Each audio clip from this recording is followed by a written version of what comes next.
Gjuha i bashkon dy persona, gjuha i ndan dy persona. Gjuha e shun një urrëtie, gjuha e nxit një urrëtie. Gjuha e shun një armiqësi, po gjuha edhe e nxit një armiqësi. Gjuha e ndalon një vrasje, po gjuha edhe e bën një vrasje. Pra gjuha e fiton edhe xhenetin. Gjuha e fiton edhe xhenemin. Allahu na ruaj nga zjarmi i xhenemit.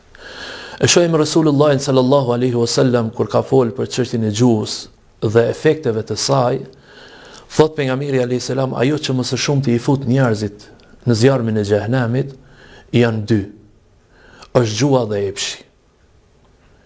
Mirë po edhe në rastin tjetër, pejgamberi sallallahu alaihi wasallam ka thonë, më garantoni dy gjona, ju garantoj xhenetin. Ka thonë, më garantoni për gjuhën, do të thotë që e runi gjuhën, dhe më garantoni për epshin e juaj, që e runi epshin e juaj. Pra, ky hadith i pejgamberit sallallahu alaihi wasallam na mëson neve që gjuha ka ndikim të madh dhe rol të madh në qenien e njeriu, në qenien e besimtarit musliman.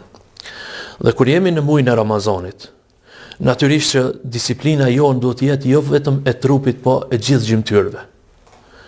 Sepse çdo gjymtyr ka me dhënë përgjegjësi para Allahut xhaleshanu.